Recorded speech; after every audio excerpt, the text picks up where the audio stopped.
Good morning. Before I begin, I would just like to express Laura's and my deep thanks for the hospitality, the welcome that we have received.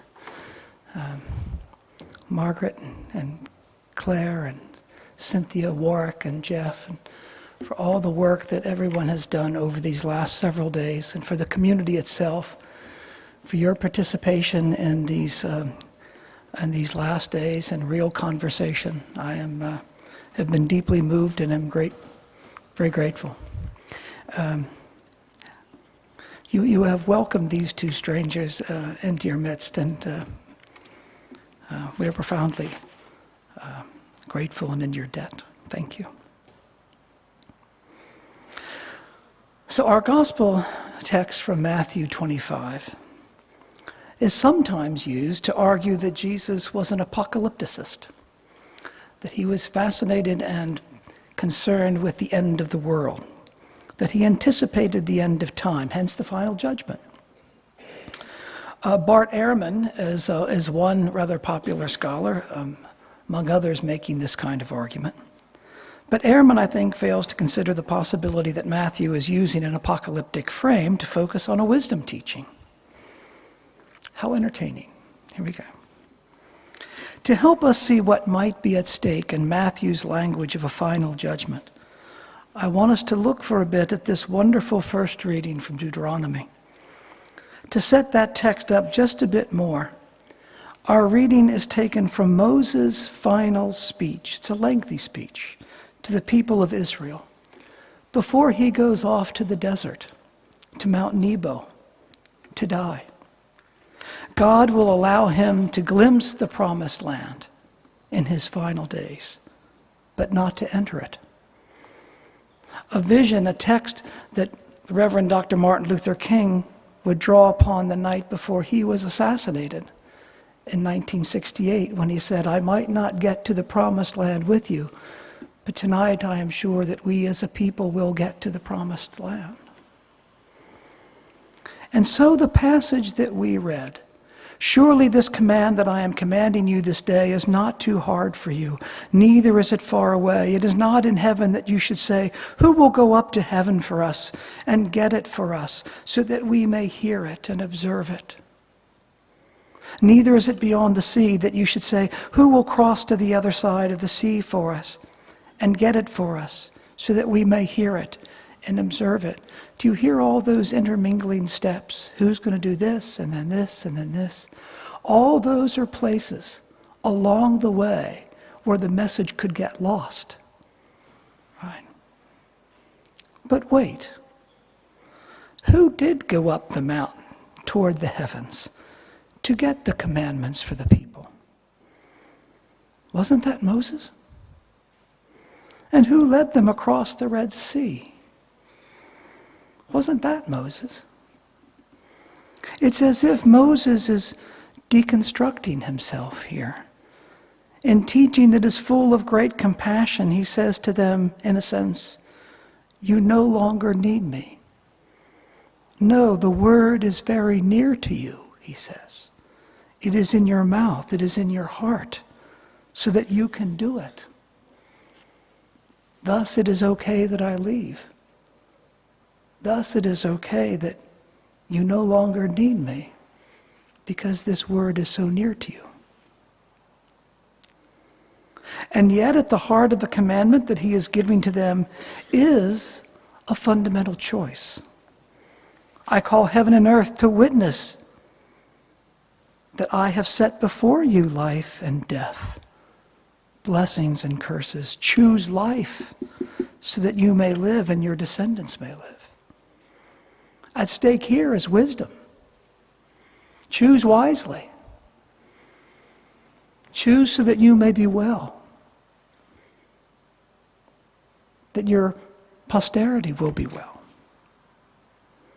One hears that language of fundamental choice in the early Christian period as well in the text of the Didache, the teaching of the disciples, which begins, "There are two paths, one of life, one of death. And the point of both the Deuteronomy text and the Didache is not to project an end of time, but to help their listeners focus on the teaching that illuminates real wisdom for living this life. And that, I believe, is what we're seeing in this final judgment in Matthew. The question is not about the end of time. The question is about what ultimately matters. Like Moses' final speech, this text comes late in Matthew's gospel. From this story, Matthew will take us to another forward-looking story, that of the woman in Bethany who anoints Jesus for his, quote, burial. And from there to the Last Supper, and then to the agony of the crucifixion. This story, this parable of a final judgment, has a strange, uncanny, forward-looking feel to it, as if the disciples were asking Jesus, "Where will we find you when you are no longer here?" As in Deuteronomy, Jesus, close to his departure from this world, seems to deconstruct himself here, as if saying to his disciples, "You no longer need me."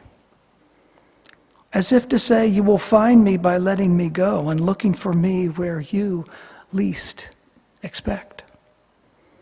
We can press this theme further, for the text seems itself to say, "When I am gone, do not cling to me. Do not romanticize me." I want to suggest that the story actually reads as a kind of resurrection narrative, a presence available not only to the few that we see in Matthew's resurrection accounts, but to the many who would seek to follow Jesus over the centuries, again, as if to say, "Here is where you will find me when I am gone. If you don't find me there, you will have lost me." Matthew uses the apocalyptic setting of a final judgment to help his readers think about what finally or ultimately matters in following Jesus. It's a fascinating text. There's nothing here about doctrine or about right belief. There's nothing here about convincing others to follow him, and thus no easy alignment with the Great Commission at the end of Matthew's gospel. It does not ask, "Have you kept yourself clean or spiritually detached from the messiness of the social order?" Instead, it asks us, "Have you been vulnerable to others' pain, to others' suffering? Have you been willing to cross over into another's shame, into spaces of ritual uncleanness?" There's nothing here about escaping the world, nothing, but of loving the world in its pain, in its mess, in our own pain, in our own mess. And being more committed to healing the world's suffering, that's where you'll find me. And that shift of focus can strike us as a revelation that can, in fact, reorient us. Now, I want to look at something else in the story. When this text is read in many churches across denominations, at least in the United States, it often happens that only the first half of the text is read. Perhaps we convince ourselves that the second half of the story is just redundant, right? And I can hear that argument. It's like, well, I mean, the language is virtually the same. Why bother? People stop listening after the first half, or let's keep the service moving, and right? And yet I want to suggest that we miss some crucial insights when we tell only the first half of the story. Because reading the second half of the story not only forces us to ask, why has Matthew done this? Why is the text so repetitive, to the point that those who are gathered on the right and on the left of the great king ask the same question and they're going to get their children and get out of the way because,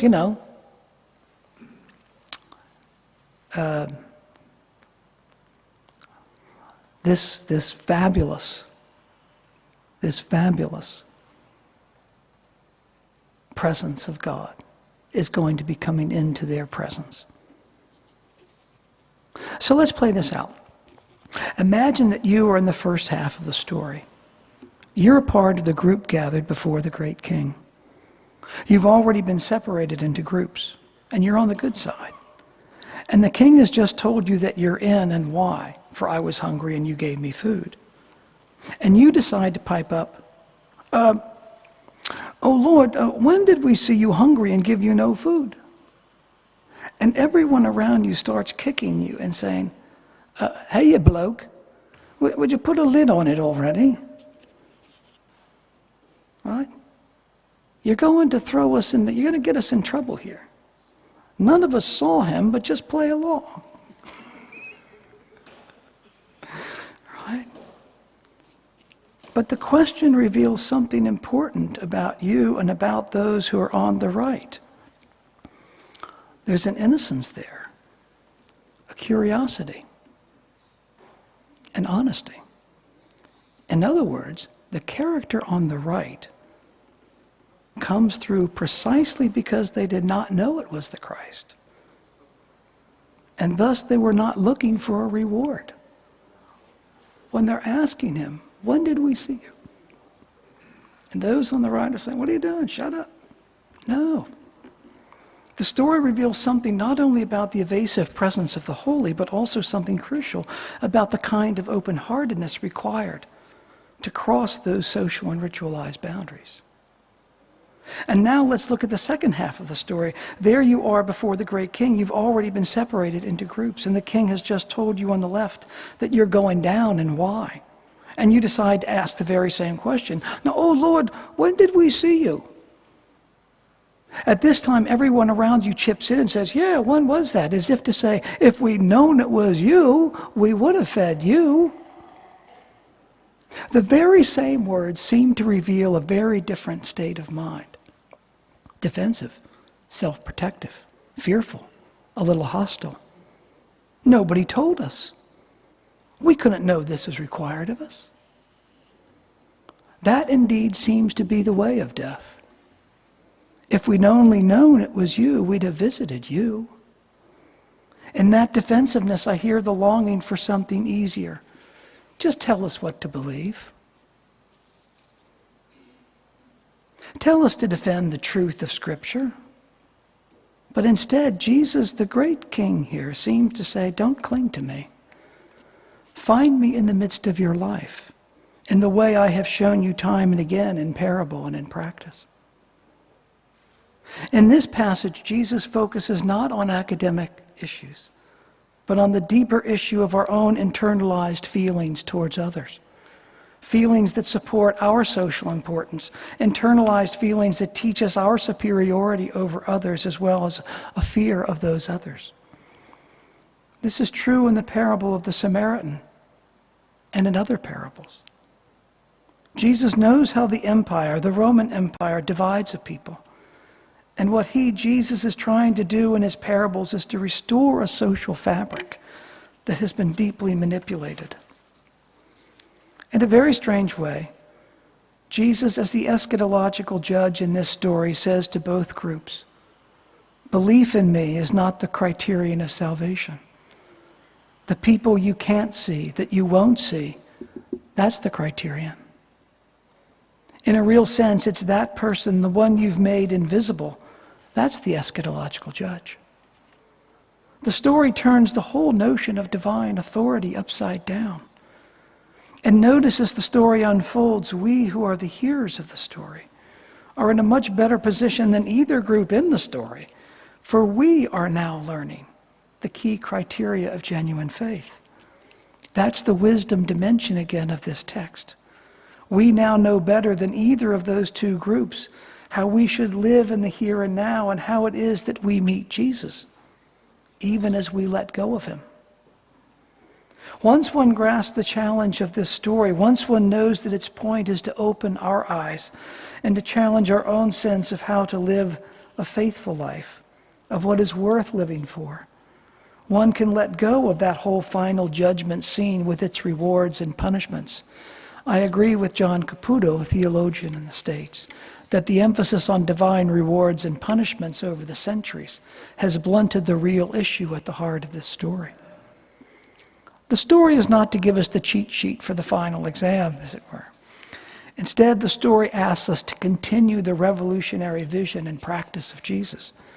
That's how this final scene of judgment becomes a wisdom text, reminding us of just how far we have to go in learning to see Jesus now, in learning to see God in persons and places to which we are utterly, structurally, ideologically blind. Putting this text at the heart of our theology does not assure us that we are the ones who are blessed. Rather, it puts us in question. Will we ever learn to see the body of God? The story is a revolutionary call that breaks open our assumptions of who's in, who's out, who's acceptable, who's not, who's wise, who's not. With whom can and should we build community? You may see these issues currently being played out in Australian political and religious life. I certainly see them being played out in U.S. political and religious life. The parable calls us to practice a way of unknowing, of being suspicious of our own embedded theologies of superiority, of inferiority, of openness to differences that may disturb what we have internalized over a lifetime. Let's practice, therefore, a kind of hospitality that is not about bringing others into our comfortable space, but a hospitality that is, as church historian Amy Oden puts it, a practice of readiness to be guest as well as host, open to welcoming that which may disturb and change us deeply. There is a peace that can come to us only if we allow ourselves to be challenged by a call that will disturb not just our intellectual assumptions, but our more deeply held, felt feelings of social and religious and political security and status. The gospel calls us to practice being the kingdom of God, the body of God in this world. Let us incline our hearts to that vision with our whole body, soul, mind, and strength.